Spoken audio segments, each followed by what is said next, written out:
It's Pink Floyd's biggest chart success and their only #1 single. When it was released, it spurred not only a small UK controversy, but was banned in South Africa when it was taken up as an anthem against apartheid. On today's single showcase, we're going to dive into the making of Another Brick in the Wall, Part 2. When Roger Waters conceived The Wall as a demo, the song was then known as Education, and it was divided into 3 parts just like it is on the finished album. However, each of these parts sounded very similar to each other and were all played on an acoustic guitar. I don't need no education. As formal recording progressed throughout the summer of 1979, these 3 parts gradually developed a distinct sound. All in all, it's just another brick in the wall. Your dark sarcasm in the classroom.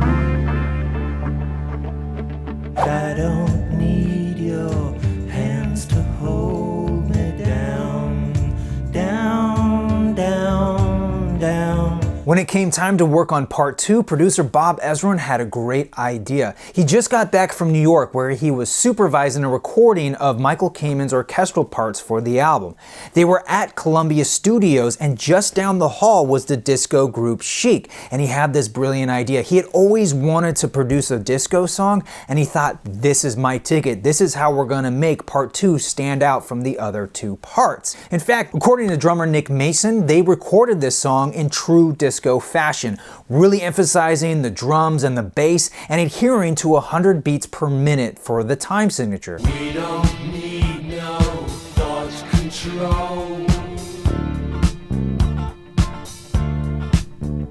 In preparation, guitarist David Gilmour went out to a few clubs to familiarize himself with the disco genre and thought it was crap. For his part though, he nailed the guitar solo in 1 take.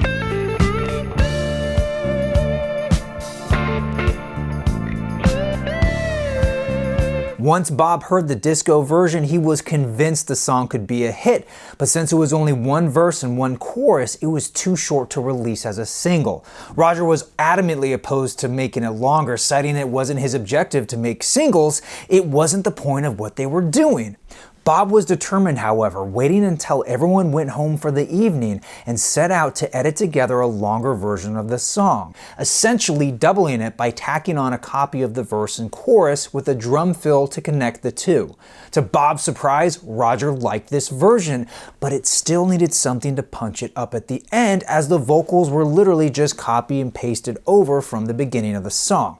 Now, I'm not 100% sure whether it was Roger's idea or Bob's, but either way, they thought it'd be interesting to have children sing on the verse and chorus. Roger asked engineer Nick Griffiths to record some children since he was in London and had access to the recording studio there.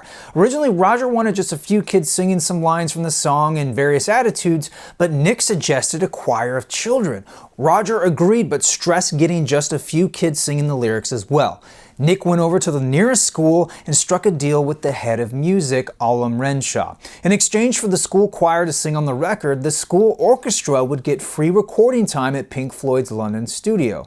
For Alam, he was excited at the prospect of the children getting real-world experience with contemporary music. Since Nick could only record the students during class hours, he had roughly 40 minutes, so he quickly recorded 3 kids as requested by Roger, but soon after invited the rest of the children to sing along. Nick then multi-tracked the recording to make it sound like a full choir and sent the tape back to Roger in LA. Upon playback, a smile creeped across Roger's face. He loved it. He knew he had a hit.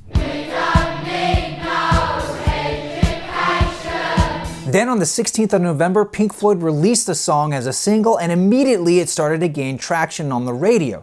To help promote the release, Roger asked artist Gerald Scarfe to create a music video for the song so that it could air on the Top of the Pops. The only problem is, he had less than a week to make it. It was a tall order, but since Gerald was already working with Roger to create visuals for the upcoming tour, he rose to the occasion. He rounded up a bunch of school children and filmed them in and around Pink Floyd's Britannia Row recording studio. He even had them them lip syncing to the song. He then shot some footage of the inflatable teacher puppet that was going to be used on their upcoming tour, and then once in the editing room, he and his animation editor spliced in already completed animation sequences for the upcoming live show. The video helped propel the single to reach the #1 spot on the UK charts just 1 week after the release of The Wall. When the song became a huge hit in December of 1979, the UK press took issue with the fact that the children were not being paid for their contribution, and a small controversy ensued. To remedy the situation, the band gave each child a free copy of the album and donated £1,000 to the school. To stem any further criticism, the school forbade the children who sang on the record from appearing in any promotional material associated with the record,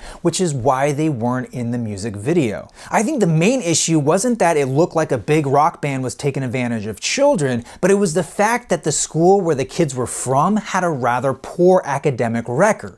And so here you have these kids from a bad school singing about how they don't need education, but with terrible grammar. Conservatives in the London school system literally zeroed in on that chorus line and forgot the rest of the lyrics. They saw it as if Roger was criticizing the education system as not necessary, but that's not what the song is about at all. What Roger is really saying with the double negative is that we need better education. Growing up, Roger had teachers that would beat and shame children into obedience. He lived through that, and it doesn't work. It's not the best way to teach kids. For him, you need to teach children to be expressive and encourage their creativity, not conform them into mindless worker bees. The education system when I was young, there were some really bad teachers who shamed the children and thought that they could, teach them stuff by shaming them. So when you say we don't want no education, I mean we don't want any of this particular type of education? Yeah, which I do get specific about it. It's a specific attack on a specific kind of teaching. When it came time to make the film adaptation of The Wall, the education sequence became one of the standout moments thanks to Gerald Scarfe's brilliant designs. The imagery of the overbearing professor and the children literally being sent into a giant meat grinder makes it hard not to get Roger's true message with the song.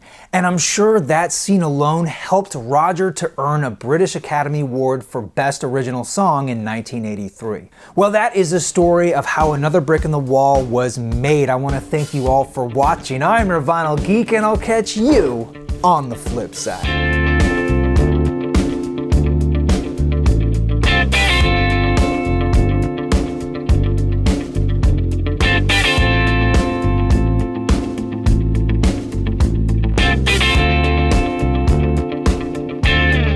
Hey everyone, thanks again for watching this making of video. Now, if you haven't already, be sure to check out my album review of The Wall, and you can also see more great Pink Floyd content here. If you like what you see, I put out new videos every Tuesday and sometimes Fridays.